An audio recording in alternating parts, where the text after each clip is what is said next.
स्वागत है, मैं हूं रचना सिंह। राष्ट्रकवि रामधारी सिंह दिनकर के बहाने पीएम मोदी ने नीतीश और लालू पर निशाना साधते हुए कहा कि बिहार जातिवाद से नहीं उभरा तो जल जाएगा, जिसके बाद लालू ने भी मोदी के बयान पर तीखा प्रहार किया। राष्ट्रकवि रामधारी सिंह दिनकर के बहाने पीएम नरेंद्र मोदी ने लालू और नीतीश कुमार पर एक साथ निशाना साधा है। मोदी ने दिनकर की बातों को दोहराते हुए कहा कि अगर बिहार जातिवाद से नहीं उभरा तो गल जाएगा। यदि जातिवाद से हम ऊपर नहीं उठे तो बिहार का सार्वजनिक जीवन गल जाएगा। पीएम मोदी की टिप्पणी पर प्रतिक्रिया देने में लालू प्रसाद यादव ने भी देर नहीं लगाई। उन्होंने मोदी पर पलटवार करते हुए कहा कि वो खुद ही जाति सम्मेलन बुलाते हैं। ऐसा समझा जा रहा है कि नरेंद्र मोदी ने बिहार चुनाव को ध्यान में रखकर ही जातिवाद के बहाने लालू नीतीश को घेरने की कोशिश की है। बिहार में इसी साल सितंबर अक्टूबर में विधानसभा चुनाव होने वाले हैं। चुनाव को लेकर सरगर्मियां अभी से तेज हैं। मोदी ने रामधारी सिंह दिनकर का जिक्र करते हुए बिहार सहित पूरे पूर्वी भारत के विकास की बात कही और बिहार से जाति आधारित राजनीति खत्म करने का आह्वान भी किया।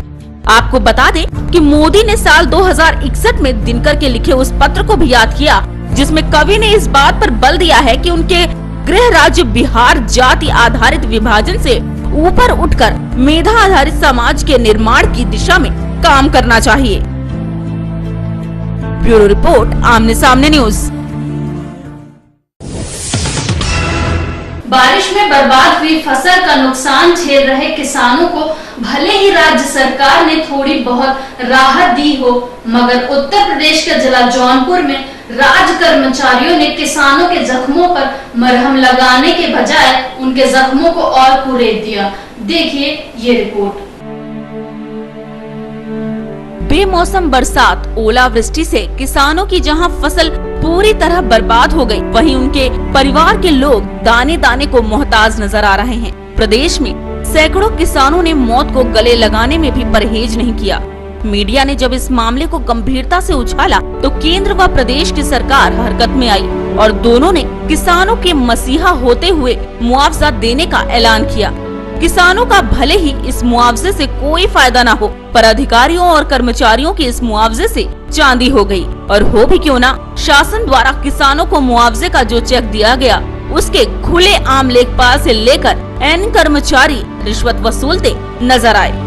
ऐसा ही एक मामला सूजनगंज ब्लॉक के दीमापुर गांव के कैमरे में कैद हो गया, जहां लेखपाल सरोज किसानों को चेक देने पहुंचे।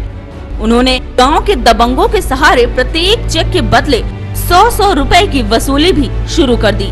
कैमरे में कैद लेखपाल के बगल बैठे चेक बांटते लोग कोई सरकारी कर्मचारी नहीं है, बल्कि इनकी गिनती गांव के ही दबंगों में होती है। किसानों की माने तो ये लोग पैसा न देने पर मारने पीटने से भी बाज नहीं आते। लेखपाल अशोक सरोज 100 रुपए के बगैर वो चेक किसी को नहीं दे रहे हैं। चंद गुंडे उनके साथ बैठे रहते हैं, जो नहीं देता उसको थपड़िया देते हैं और मारते हैं, बड़ी बेइज्जती करते हैं। इस मामले पर जब जिलाधिकारी से बात करने की कोशिश की गई तो उन्होंने भी कुछ कहने से इनकार कर दिया। वहीं एडीएम वित्त व राजस्व ने मोबाइल क्लिप देखने के बाद कहा कि अगर पैसा लिया जा रहा है तो मामला गंभीर है, आप हमें वीडियो दीजिए, हम लेखपाल के खिलाफ कार्रवाई करवाएंगे। ये अगर लिया जा रहा है तो टोटल गलत है, इस पर जांच कराई जाएगी और दोषी पाएगा तो उसको दंडित किया जाएगा। इसमें किसी प्रकार की शिथिलता नहीं बरती जाएगी। आप हमें उसकी बाइट जो हो या जो आपके पास रिकॉर्ड हो हमें दे दीजिएगा। ब्यूरो रिपोर्ट, आमने सामने न्यूज। वक्त हो चला एक छोटे से ब्रेक का। ब्रेक के बाद देखेंगे कुछ और नई खबरें। Politics, crime, sports. अगर इन खबरों पे है आपकी बारीक नजर, आपकी आवाज भी कर सकती है असर। बढ़ाएं अपनी आवाज का दायरा, बने आमने सामने न्यूज का हिस्सा। Hospital, campus, hitech management. Pankaj ENT अस्पताल हमने बनाया है, करीब 4 साल हो गए हैं। उसमें हमने कोशिश करी है कि नाक कान गले से संबंधित और चेहरे की प्लास्टिक सर्जरी से संबंधित सारी सुविधाएं, उसमें एग्जामिनेशन, सारी जांचें और इलाज, उसमें सर्जरी भी है, थेरेपी भी है, बहुत सारी चीज़ें सब एक छत के नीचे उपलब्ध हो, ये हमारी कोशिश रही है। और विश्व की जो भी बेस्ट तकनीक अवेलेबल है, चाहे वो इंस्ट्रूमेंट वाइज हो, चाहे वो स्किल वाइज हो, सीखने के रूप में हो, वो हम यहाँ सब कुछ मरीजों को उपलब्ध कराते हैं। उसमें से सबसे इम्पॉर्टेंट है मूक बधिर के लिए कॉक्लियर इम्प्लांट। शरीर की एक ऐसी विकलांगता है जिसमें हम जीत चुके हैं, और पूरी तरह से ना सुनने वाले बच्चे, पूरी तरह से ना बोलने वाले बच्चे, जिसको हम मूक बधिर कहते हैं, उसको हम पूरा स्कूल भेज सकते हैं, नॉर्मल नौकरी उपलब्ध करा सकते हैं। Pankaj ENT Hospital, come for the best treatment. For more details, visit www.pankajent.com. Our contact number is 0522 4010 or 8604832357 for emergency call only. मेरा नाम डॉक्टर सुधा सिंह है। मैंने MBBS और post graduation Jhansi medical college से किया हुआ है। पौरुष हॉस्पिटल एवं डायग्नोस्टिक सेंटर, यहाँ हर तरह के मरीजों का रखा जाता है पूरा ध्यान, और विशेषज्ञ चिकित्सक भी मरीजों का रखते हैं पूरा ध्यान, और आपको मिलता है रोगों से निदान। इतना ही नहीं, गर्भवती महिलाओं के लिए विशेष सुविधाएं भी उपलब्ध हैं। डॉक्टर सुधा सिंह स्त्री रोग के विशेषज्ञ, जहां रखेंगे आपके नाजुक पलों में खास ध्यान।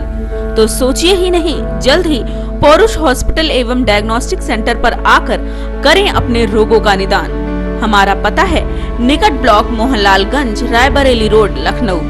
ब्रेक के बाद एक बार फिर से आपका स्वागत है। केंद्र सरकार एक ऐसा वेब पोर्टल शुरू करने जा रही है जिसमें गुमशुदा बच्चों या लोगों को ढूंढना आसान होगा। महिला एवं बाल विकास मंत्रालय और department of electronics and information technology मिलकर इस वेबसाइट को लॉन्च करेंगी।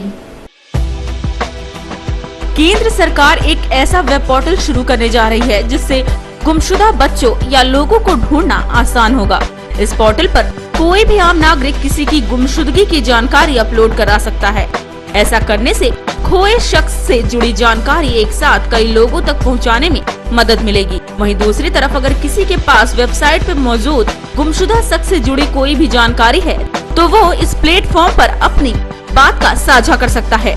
महिला एवं बाल विकास मंत्रालय और department of electronics and information technology ने मिलकर इस वेबसाइट को लॉन्च किया है। इसके अलावा बच्चों के लिए चलाई जा रही हेल्पलाइन, चाइल्ड लाइन और स्थानीय पुलिस की मदद भी ली जाएगी। केंद्रीय मंत्री मेनका गांधी ने कहा कि इसका मकसद गुमशुदा लोगों की तस्वीर लाखों लोगों तक पहुंचाना है, जिससे पुलिस को उन्हें ढूंढने में मदद मिले। मंत्रालय इस पोर्टल को ट्विटर और बाकी सोशल मीडिया प्लेटफॉर्म से भी जोड़ने की तैयारी कर रहा है। मिली जानकारी के मुताबिक जून में इस वेबसाइट को लॉन्च भी कर दिया जाएगा। ब्यूरो रिपोर्ट, आमने सामने न्यूज। करण जौहर की आने वाले फिल्म शुद्धि में लीड रोल का किस्सा अब खत्म हो गया है। करण जौहर ने ट्वीट करके ये जानकारी दी है कि इस फिल्म में सलमान की जगह वरुण धवन अहम भूमिका में होंगे। फुल टाइम डायरेक्टर, प्रोड्यूसर और क्षणिक एक्टर करण जौहर की बहुप्रतीक्षित फिल्म शुद्धि में लीड रोल किस्सा अब दास्तान बन चुका है। कभी ये रोल ऋतिक रोशन करने वाले थे, फिर मामला शाहरुख पर जाकर अटका और आखिर में इसे सलमान का सहारा मिला। लेकिन अब करण ने ट्वीट करके एक जानकारी दी है कि इस रोल को वरुण धवन निभाएंगे। करण जौहर ने अपने ट्वीट में लिखा है कि आखिरकार शुद्धि में वरुण धवन और आलिया भट्ट होंगे। फिल्म को करण मल्होत्रा डायरेक्ट करेंगे। गौरतलब है कि वरुण और आलिया ने बॉलीवुड में करण जौहर की फिल्म से ही स्टूडेंट ऑफ द ईयर में डेब्यू किया था। इसके बाद दोनों हम्टी शर्मा की दुल्हनिया में साथ दिखे। दोनों की जोड़ी को दर्शकों ने खूब सराहा। यानी सब कुछ ठीक रहा तो शुद्धि इस जोड़ी की तीसरी फिल्म होगी। दिलचस्प संयोग है कि प्रोड्यूसर डायरेक्टर के रूप में करण जौहर और करण मल्होत्रा की भी ये तीसरी फिल्म होगी। करण मल्होत्रा ब्रदर्स के बाद शुद्धि पर काम शुरू कर देंगे। ब्रदर्स 14 अगस्त को रिलीज होने वाली है। करण मल्होत्रा धर्मा प्रोडक्शन के तहत अग्निपथ जैसी सुपरहिट फिल्में भी बना चुके हैं। ब्यूरो रिपोर्ट, आमने सामने न्यूज। इस बुलेटिन में फिलहाल सिर्फ इतना ही। कल फिर मिलेंगे कुछ और नई खबरों के साथ। तब तक के लिए मुझे यानी रचना सिंह को दीजिए इजाजत। नमस्कार।